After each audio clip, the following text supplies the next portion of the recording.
Constellation pickups, but cheap enough that I didn't want to leave them behind. Between $2 and $2.50 each. Someone brought some crazy cartridge stuff in. Yes.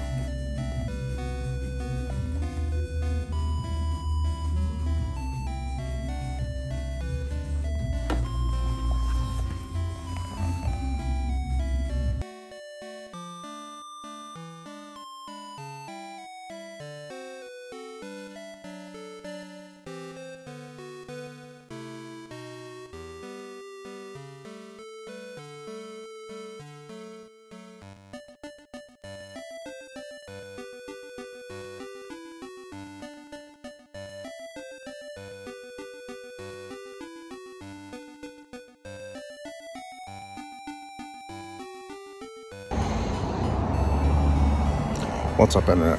Cory here, returning to the scene of the Fire Emblems. We're back with video game hunting and have a non-video game find that is probably pretty good and something to look out for. Home Movies, the cartoon that was on Saturday mornings that I never watched, but looked it up. The box is in rough shape. It's missing something. It's not missing any of the discs for the season, but for $5, I'll show you what it's worth. Yeah, so got interrupted because someone had to get in their car. Happens. So lowest listed right now, at the time of filming this at least, and only with a rudimentary search. Sometimes you don't put in quite the right thing. I put in Home Movies 10th anniversary DVD set or something like that. And the lowest one listed right now was like 175.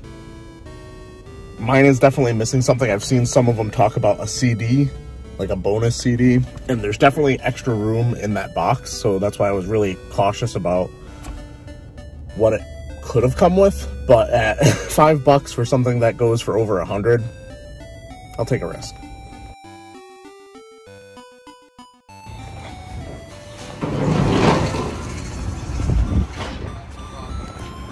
Sometimes you find stuff, but it doesn't quite pass the line test, and that's exactly what happened there. Found Call of Duty Ghosts on the Xbox One, which goes for like $15 for $2, and another like random audiobook thing to sell on eBay, probably for a little bit of profit, but the line was not moving, and I'm going to be late for the opening of Savers, and one of the cashiers just like dipped to go ask a question. So it's like Zamir luck in absolutely full effect. Just getting shit on by the universe left and right.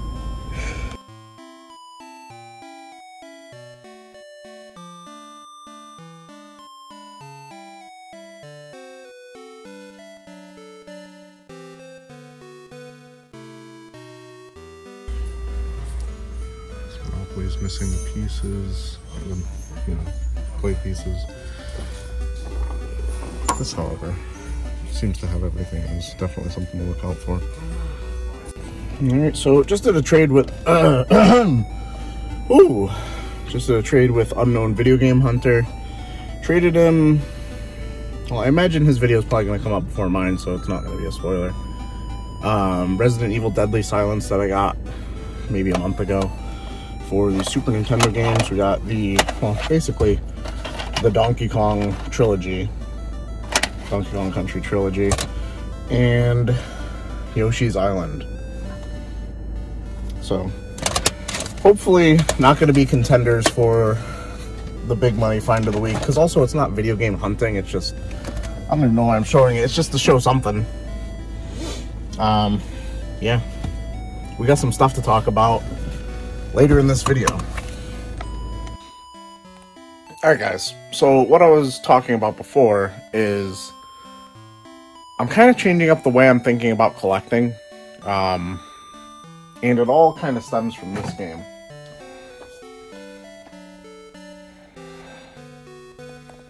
Chrono Trigger. So earlier this year,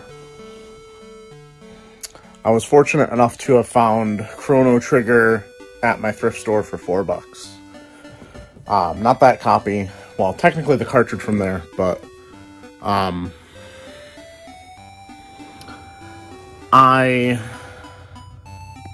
don't know why I'm standing for this.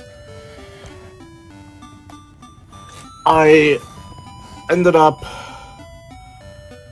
getting that cartridge for $4, and then my friend Sam mentioned that he was finally willing to trade, or well, sell his complete copy. So I ended up trading the loose cartridge I had, after figuring out which the best physical condition was, to the Unknown Video Game Hunter. And I kept the complete one for myself that I bought from Sam. So this game is now, at least according to my collecting app, my most expensive title in my collection. So every time I end up opening my collection app, I see that, because it's sorted by value. For some reason, the default is value. So every time I see that, I'm just like, most expensive game I own, never gonna play it. At least not that specific copy. So when I traded to Unknown Video Game Hunter, I made sure to give him a cartridge that worked, had a working save battery.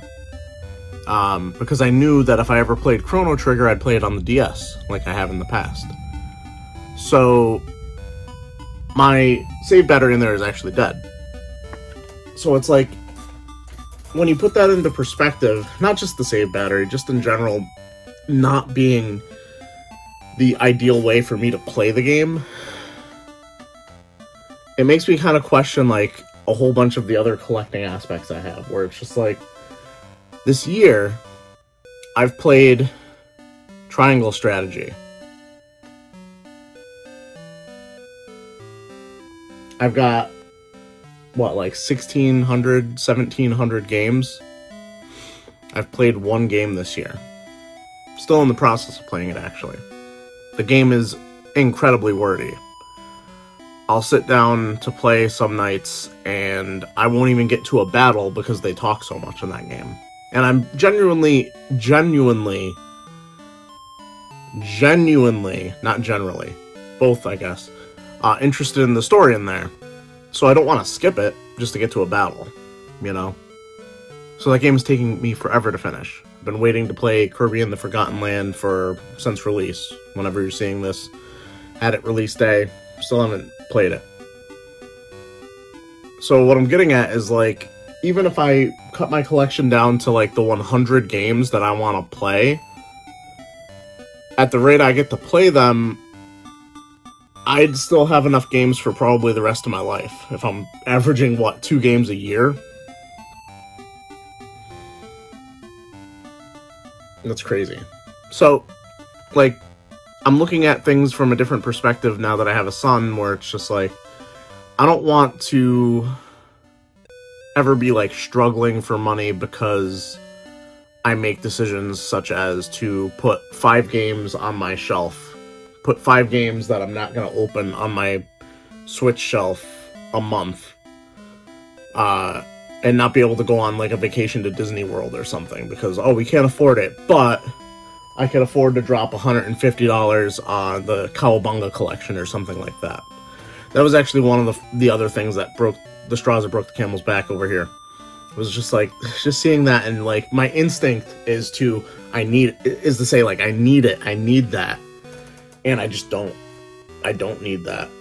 A lot of these collector's editions over here that I have, I don't need these. Very specifically, a lot of them. So let me switch this around so I can actually see what I'm looking at and barking about. For instance, I've played To the Moon. I played it digitally. I played this almost a year and a half before I received the physical edition. A Magical High School Girl. I don't know why I own this. I don't even know what genre of game it is. Umihawa Kawase.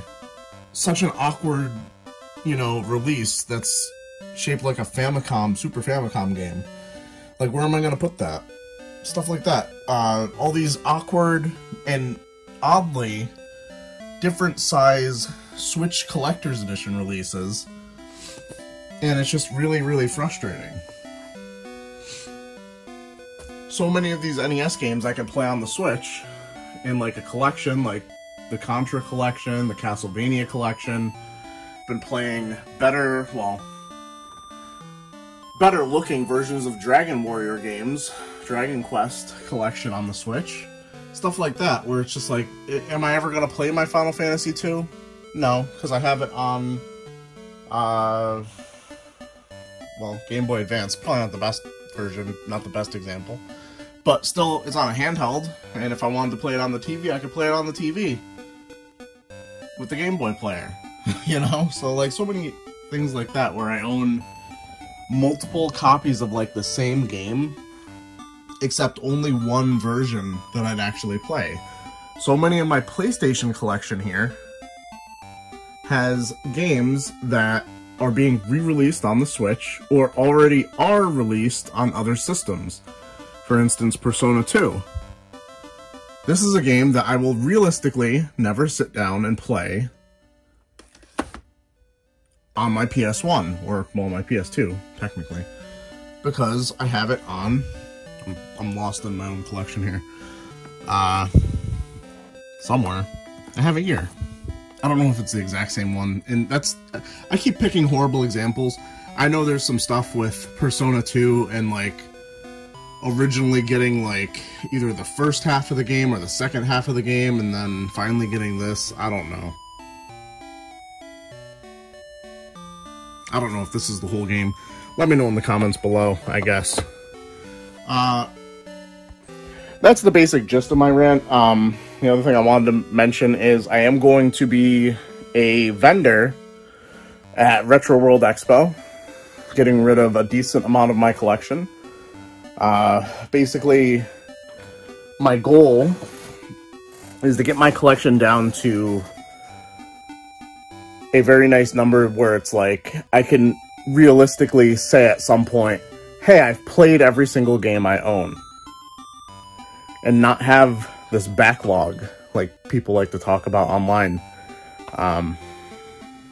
Anyway, I guess you can comment on all that rant below, but it's honestly probably not going to change my mind. I think I'm pretty set in this, and I feel like this weight lifted off my shoulders to not be like, oh, well, I don't have this yet, so I need to get this. And like, the idea of like when you go to a convention, there's always, and you collect for so many different things like I used to, or do, I guess, you end up looking at so many different things and it's overwhelming.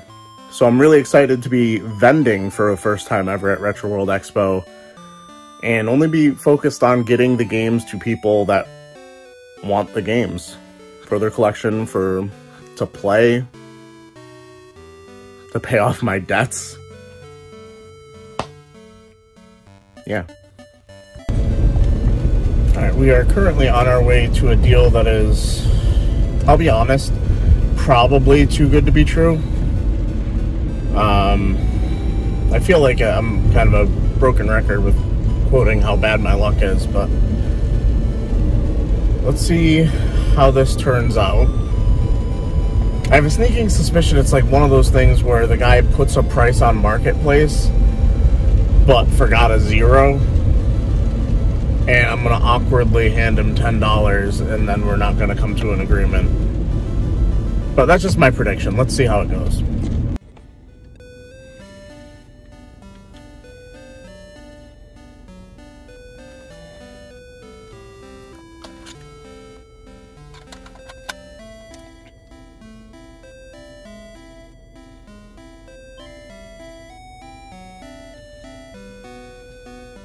I don't remember how contrast works. There we go. Pretty mint.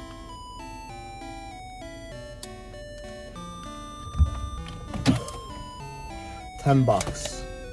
10 US dollars for the Game Boy Pocket. I don't even know what this is called. Extreme green? Lime green? something insane. From the usual thrift store for 20 bucks, well, 21 after tax and everything, a PSP 3000, missing the battery and the cover. Otherwise, in nice cosmetic shape. We'll see if it works eventually.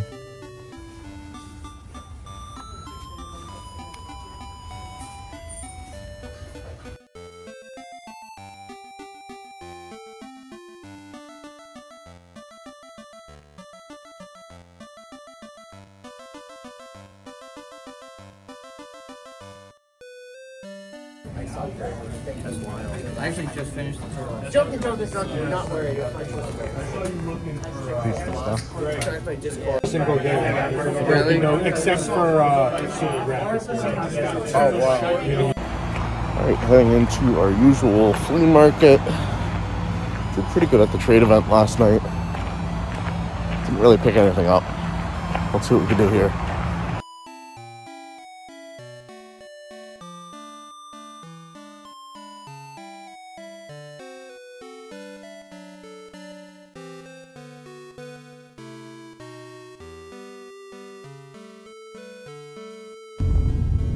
Hell to the gnaw. Hell to the gnaw.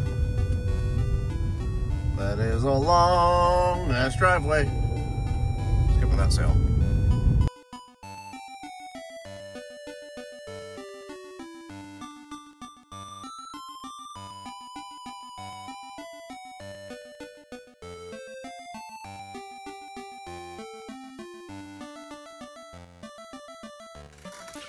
Alright guys, that is going to do it for this week of video game hunting.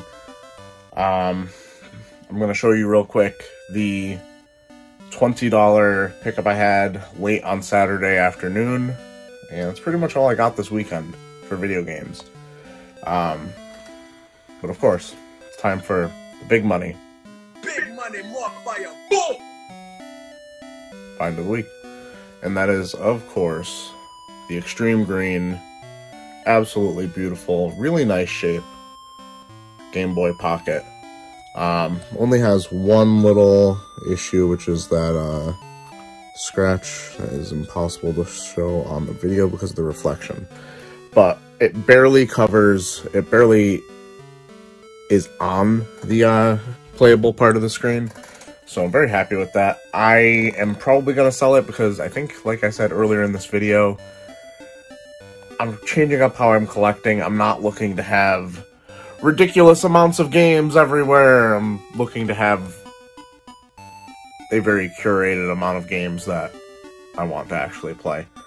So, yeah. Bye-bye.